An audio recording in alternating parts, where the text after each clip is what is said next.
Bonsoir à tous, il est 19h à Tahiti, 19h30 aux Marquises et 20h au Gambier. Voici les titres de cette édition.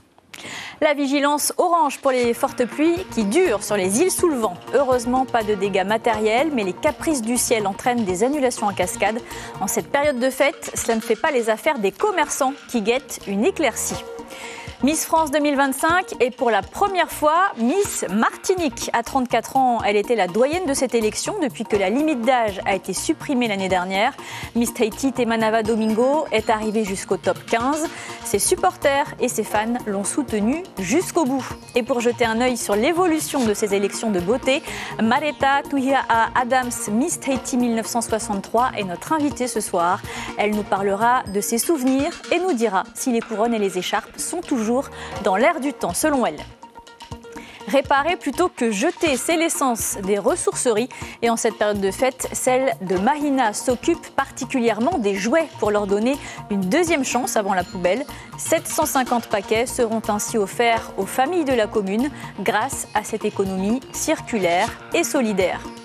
Et pour rester dans l'ambiance des fêtes de Noël, nous irons à Punaouia où se tient en ce moment même le Heiva Taravana, un grand défilé des quartiers de la commune. Nous serons en direct avec Mélissa Chong pour vivre l'événement au plus près. Les îles sous le vent restent en vigilance orange pour les fortes pluies et les services du pays sont en alerte pour parer à d'éventuels dommages. Ce soir, aucun dégât matériel important n'est à signaler, mais plusieurs événements comme le marché de Noël de Papeete ou le Heiva de Pirée ont dû être reportés en raison des mauvaises conditions météo. Le point avec Rehei Nadjarian et Patrick Tsinsing. Tout était prêt pour ce soir, ils doivent finalement tout ranger. Le report du Heiva Taravana au 21 décembre rime avec déception pour ce groupe de la zone Taoné. Et pour cause, costumes et décorations sont confectionnés depuis 1 mois et demi. On n'a pas dormi en fait de toute la soirée. Jusqu'à ce matin, on était encore en train de travailler notre char pour peaufiner les derniers détails. Il y a des personnes qui ont spécialement pris des dispositions pour aujourd'hui. Donc il y aura sûrement des participants qui ne pourront pas faire le Heiva Taravana la semaine prochaine. À Aureitinihau, cette roulotte s'empresse de monter ses chapiteaux. Un rituel en temps de pluie. Des efforts en plus alors que l'affluence de la clientèle est réduite de moitié. C'est sûr que pour beaucoup de personnes dans le métier, ça pourrait être une perte. Une bonne perte, hein? Mais on ne contrôle pas le temps, alors il faut faire avec. À Mahina, le mauvais temps n'arrête pas les vendeurs ambulants. Ici, malgré la pluie, on garde le sourire. Les clients sont fidèles, hein? Voilà, ils connaissent ici ce spot-là, quoi. C'est un spot de bonheur, quoi. Voilà, comme d'habitude, quoi. Selon Météo France, demain, le ciel restera couvert sur Tahiti avec des passages d'averses durables. Des éclaircies devraient être de retour ce lundi. Et voici la dernière carte de Météo France. La vigilance orange pour les fortes pluies est maintenue aux îles sous le vent. Les averses parfois orageuses restent marquées. Demain, le temps demeure instable, mais avec de plus longues accalmies. À Mayotte, dans l'océan Indien, le département le plus pauvre de France a été violemment frappé par le cyclone tropical Chido, provoquant d'énormes dégâts. Un premier bilan provisoire fait état d'au moins 2 morts. Les vents ont soufflé à 226 km/h. L'habitat précaire est entièrement détruit. L'aéroport reste fermé jusqu'à nouvel ordre et 15 000 foyers sont toujours privés d'électricité. Un avion militaire doit acheminer du fret humanitaire et des moyens de sécurité civile. Il n'y avait pas eu de cyclone aussi violent depuis 1934. Il y a 50 ans, Edna Tepava devenait la première Miss Tahiti élue Miss France. Cette année, l'exploit ne s'est pas reproduit. Miss France est pour la première fois Miss Martinique. Angélique Agarni Philopon. L'élection s'est déroulée à l'Arena du Futuroscope dans le département de la Vienne ce matin pour nous. Parmi les 30 candidates régionales, Temanava Domingo, Miss Tahiti, est arrivée jusqu'au top 15. À 18 000 km d'elle, à Tahiti, ses proches l'ont soutenue en famille. Retour sur cette élection riche en émotions avec Mélissa Chong et Dylan Fels. Temanava Domingo, 23 ans, se lance dans son premier défilé en tenue de cow-boy d'un bleu électrique. Une prestation très appréciée de ses proches avec une mention spéciale pour son déhanché. Trop sexy, trop stylé, à la locale avec le déhanché tahitien, magnifique. Elle était trop bien. Elle est juste magnifique. C'est notre future Miss France. Chez son oncle Benjamin, famille et amis, soit une vingtaine de supporters, ont les yeux rivés sur l'écran du salon. Il faut dire que du haut de ses 1,80 m, Temanava défile avec une aisance naturelle. Je trouve que son costume est sublime, il est magnifique et surtout il reflète vraiment l'âme polynésienne. Et il est très bien porté. Elle est magnifique et nous sommes fiers d'elle. C'est une grande fierté pour nous, pour le membre de la famille, mais aussi pour toute la Polynésie. Temanava, comme elle a dit, elle porte la Polynésie dans ce concours de beauté nationale, mais aussi de cœur, comme elle a dit dans son discours. Sur la scène du Futuroscope, la Polynésienne respire l'élégance. À l'annonce des 5 finalistes, les chœurs battent la chamade. Hélas, l'aventure Miss France s'arrête là pour Miss Tahiti. Je pense que Temanava n'a pas démérité et bien sûr triste qu'elle n'ait pas pu être parmi les finalistes. Néanmoins, elle s'est bien défendue. Ah oui, elle s'est très bien défendue. De toute façon, on était derrière elle et elle a assuré son discours aussi. Du côté de la mairie de Punaoya, malgré l'écran géant dédié à l'événement, seule une dizaine de personnes ont bravé la pluie pour soutenir leur Miss. Elle avait ses chances, elle parle bien, elle est intelligente. Elle est belle.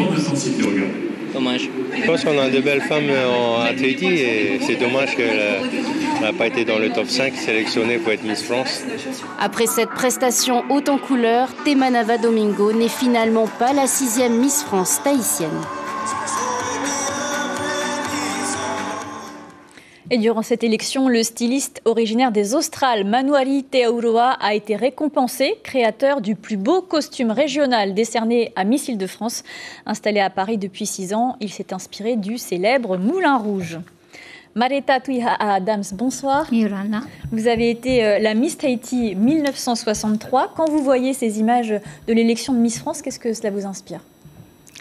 C'est-à-dire, en voyant cela, ça me fait rappeler un petit peu le temps où je me suis mise là-dedans. C'est-à-dire que je suis rentrée là-dedans pas vraiment de bonne foi. C'est-à-dire que je suis rentrée pour moi, c'était un jeu. Parce que ce sont mes copines d'école et tout ça qui me poussaient à aller justement... se présenter parce qu'en ce temps-là, on demandait Miss Tahiti type mais tahitien. Alors bon, comme j'avais comment dirais-je, une personne, comme j'étais une personne vraiment tahitienne, quoi, pour ainsi dire, alors je me suis dit, bon, pourquoi pas, je vais quand même me présenter. Sans pression. Ça n'a pas été, oui, sans façon. Puis, sans pression. Oui, sans pression. Et puis... je me suis dit, on y va. Alors mais c'était pas facile. Après votre titre, vous aviez participé à Miss Internationale et Miss Populaire aux États-Unis. Qu'est-ce qui a changé depuis ? Il n'y avait pas Miss France à l'époque. Non, il n'y avait pas Miss France à cette époque-là. Et puis, disons qu'à cette époque, c'était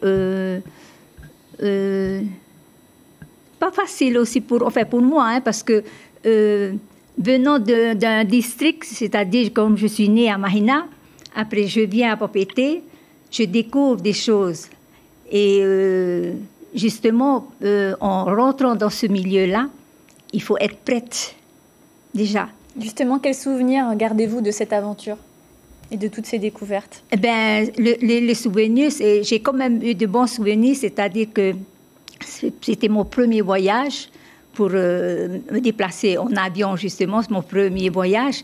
Et puis, j'ai pu voir du monde aussi. Et discuter avec d'autres personnes du même, c'est-à-dire d'autres Miss, quoi, avec moi. Aujourd'hui, vous suivez toujours les élections de Miss ou c'est loin désormais ? Non, toujours. Je suis toujours parce que ça j'aime bien regarder parce qu'il faut toujours regarder les jolies choses, quoi, c'est-à-dire les belles femmes, quoi, et tout ça. Et puis, bon, et là aussi à voir et puis à discuter avec d'autres, ça c'est pas bon et ça c'est bien, enfin voilà quoi, discuter et parler. Donc vous suivez toujours ? Oui, je fais toujours. Alors les Pays-Bas viennent tout juste de supprimer leur concours de Miss Nationale pour le remplacer par une plateforme consacrée à la santé mentale et aux histoires positives. Plus de robes, mais des rêves qui prennent vie, ont déclaré les organisateurs. Les écharpes et les couronnes, c'est plus dans l'air du temps, selon vous ? Non, ben je sais pas, mais moi j'aimerais toujours rester dans le milieu qu'il y a aujourd'hui, parce que pour moi s'il y a plus ça, ben je trouve vraiment pas où est le, c'est-à-dire tu ne gardes plus les bonnes choses quoi de ce qui s'est passé pendant les élections quoi, c'est-à-dire j'aimerais bien, quand tu participes à ces choses-là, ben, j'aimerais bien que tu réussis, ben, tu pars avec quelque chose de bien qui te donne vraiment de grande joie, quoi. Mais les Pays-Bas jugent que ces élections sont trop superficielles et mettent une trop grande pression sur ces jeunes femmes. Est-ce qu'aujourd'hui, c'est un point de vue que vous partagez ? Non, je suis pas vraiment pour ça. Moi, j'aimerais bien que ça continue comme on a toujours fait jusqu'à aujourd'hui. Merci Maleta Touya Adams d'avoir accepté notre invitation ce soir. Merci. Je rappelle que vous êtes la Miss Tahiti 1963. Merci. Oui. Avant de recevoir de nouveaux jouets sous le sapin, dans 11 jours, pas la peine de jeter les anciens. Depuis 4 ans, Mahina organise le Noël des enfants et cette année, elle fait appel aux ateliers collaboratifs de réparation de la commune afin de leur donner une deuxième vie. 750 paquets spéciaux passent ainsi entre les mains expertes de bricoleurs pour le plus grand bonheur des enfants de la commune. Ismaël Tayata, Sandroli. C'est la salle de résurrection. Ici, les jouets ont une seconde vie. Première étape, les médecins font un diagnostic. Ensuite, ils procèdent à l'opération. Donc sur cette moto, on n'avait pas le chargeur. Donc on ne sait pas si elle fonctionne ou pas. Donc on a retrouvé un chargeur qui peut-être s'adapte dessus. Je suis en train de la mettre en charge et de tester, savoir si la batterie prend la charge pour pouvoir la réparer. Parfois, les mains à elles seules ne suffisent pas, surtout quand il s'agit de bricolage. Ils ont besoin d'un minimum de matériel. Des tournevis, des fers à souder s'il y a besoin de souder des fils. On a beaucoup de problèmes d'oxydation ici, donc automatiquement on a besoin de pouvoir gratter les endroits, de pouvoir les ressouder. Dernière inspection avant l'emballage, viennent les laisser au hasard. On regarde s'ils sont propres, s'ils ne sont pas abîmés, s'ils sont complets. S'ils ne sont pas complets, on les met dans un carton et ils sont apportés là-bas, autre part, pour pouvoir les réparer. Je vais faire un tri parce qu'il y a des vêtements pour poupées, mais il y a aussi des vêtements pour des enfants. Donc je vais vérifier s'il n'y a pas de taches, si c'est pas troué, etc. Avant l'emballage, il y a le tri. Un classement en bonne et due forme et des jouets adaptés à l'âge des enfants. Le sac que j'ai fait, c'est destiné pour les enfants entre 0 et 3 ans. Donc pour tous les genres, que ce soit garçons et filles. Donc à l'intérieur, j'ai mis un livre, un petit jeu avec un ours en peluche.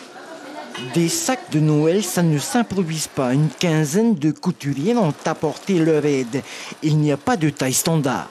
Des fois, l'atelier nous rapporte des jouets et on doit donc faire des sacs à la taille de certains jouets. Donc un peu plus loin. Pardon ? Des sacs un peu plus lourds. Ouais, souvent c'est plus grand, ouais. L'opération a été lancée par la mairie de Mahina pour la 4e année consécutive. Cette fois-ci, 750 enfants de Mahina auront un cadeau de Noël. Nous avons fait appel aux familles dans toutes les écoles de la commune, aussi bien le LEP que le collège de Mahina, le CJA et toutes les écoles maternelles élémentaires. Sur près de 800 kilos de jouets, 20 kilos ne pourront être réparés. La remise des cadeaux se fera le 19 décembre dans le parking du collège de Mahina. Direction Punaouia à présent, où la météo capricieuse n'a pas découragé les quartiers qui défilent actuellement à l'occasion du Heiva Taravana. Une fois tous les 2 ans, les habitants s'approprient la route dans un esprit festif sur des chars colorés. Et en direct sur place, nous retrouvons tout de suite Mélissa Chong avec Dylan Fels à la caméra. Mélissa, ça danse et ça chante ce soir autour de vous. Oui, tout à fait, Lucille. Depuis 18h ce soir, ça danse et ça chante tout autour de la mairie de Punaouia. Alors pour ce Heiva Taravana, le thème retenu a été nos cartoons d'enfance. Et vous pouvez le voir peut-être juste à côté. Si Dylan veut bien tourner la caméra, on voit des chars char où il y a Minnie, il y a Aladdin, mais il y a aussi Naruto. Donc voilà, et pour en parler, justement, je suis accompagnée de Tamahei. Il a 10 ans, il est venu apprécier le spectacle avec sa famille. Bonsoir Tamahei, quel quartier es-tu venu soutenir ce soir? Moriavei. Pourquoi tu es venu soutenir Moriavei? Parce que ma tati elle est en train de danser et parce que j'aime bien ma tati. Qu'est-ce que tu penses de cet événement ce soir? C'est bien parce que c'est la première fois que je viens ici. Et les chars, quel est ton char préféré? À Moriavei. C'est quel char? Dis-nous. J'ai oublié. Alors, on a vu aussi qu'il y a le char d'Aladin, de Naruto, de Minnie. Toi, tu penses que l'année prochaine, tu voudrais participer aussi à cet événement? Ouais. Pourquoi tu voudrais participer? Puisque ma tati, elle a fait. Super, merci beaucoup Tamahei. Alors, tu as à côté de toi un de tes copains. Qu'est-ce que tu penses des chars ce soir? Ils sont magnifiques, ils sont beaux, ils sont bien décorés. Voilà. Et les danses? Ils sont très jolis. Voilà. L'année prochaine, tu voudrais participer toi aussi? Ouais. Qu'est-ce que tu voudrais mettre en avant comme cartoon, toi, si tu avais dû choisir un cartoon? Mario. Super, merci beaucoup les garçons. On vous souhaite une bonne soirée en famille. Voilà Lucille, donc la soirée se finira à 22h, mais ce n'est pas la fin des festivités puisque demain, il y aura encore d'autres festivités avec des groupes de chant et le mythique feu d'artifice très attendu par la population. Merci Mélissa Chong et Dylan Fels à la caméra en direct de Punaouia. Donc, merci. Le Noël des sportifs à présent avec la corrida de Noël à Aroué. Le départ a été donné tout à l'heure en fin d'après-midi. 5 à 10 km à parcourir en solo ou en duo, mais surtout dans l'esprit des fêtes. De 9 ans à plus de 65 ans, l'intégralité des bénéfices des inscriptions reviendra aux œuvres sociales et éducatives de la commune. 200 participants ont assisté à ces courses.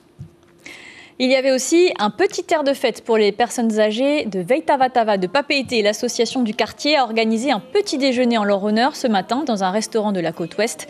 Une cinquantaine de Matayapo a pu profiter de cette parenthèse au rythme d'un orchestre local. Image signée Mirko Vanfo. Direction la Nouvelle-Zélande. À présent, 3 communes de Raiatea, Uturoa, Opoa et Tumara se sont jumelées à Whangarei dans l'île du Nord cette semaine. Les maires veulent tisser des liens économiques et culturels. À l'issue d'une cérémonie traditionnelle, les élus vont signer une convention les liant. La délégation tahitienne se rend ensuite dans le district de Hokianga pour un autre échange culturel. On écoute la réaction du maire de Whangarei recueillie par Heia Parau. C'est merveilleux d'avoir les deux communautés qui se rassemblent et de se reconnaître en tant que famille, car c'est ce que nous sommes, une même famille. C'est une façon de nous connecter et de sentir que Raiatea et Whangarei sont ensemble. Avant de refermer cette édition, je vous en rappelle l'un des principaux titres. Le mauvais temps est bien installé depuis 2 jours sur les îles sous le vent. La vigilance orange pour les fortes pluies est toujours en cours. Heureusement, il n'y a aucun dégât matériel. Mais en cette période festive, les événements s'annulent, ce qui n'arrange pas les affaires des commerçants. Les accalmies devraient commencer à s'installer à partir de demain. Tout de suite, les séries Un amour sauvage, puis Les arômes du cœur. On se quitte sur vos vœux de fin d'année. Très belle soirée sur la première. À demain. Le temps des Noëls, c'est le moment pour rassembler des familles et de toutes les difficultés avec nos enfants aussi de l'année. Tout ce qu'on souhaite. Il faut l'amour avec notre foyer. Beaucoup d'amour, de paix dans le monde et la santé pour tous. Vraiment du fond du cœur, je souhaite qu'on ait une année 2025 dans la joie, dans la santé et surtout la paix. On a essayé de réunir donc les deux communes, Avatoro et Tiputa, et faire un peu une journée festive, on va dire, avec plusieurs activités et des petits lots à gagner pour que les enfants puissent un peu s'amuser avant le départ du coup pour les vacances. On souhaite une bonne année à tout le monde. Un joyeux Noël à toute la famille, à maman, à mamie, à papi, à Natiho, à Nitea. Un joyeux Noël à tous et une bonne année aussi à vous tous 2025. Faites attention sur la route, même si c'est petit ici, juste faire attention et et bonne fête à tous encore.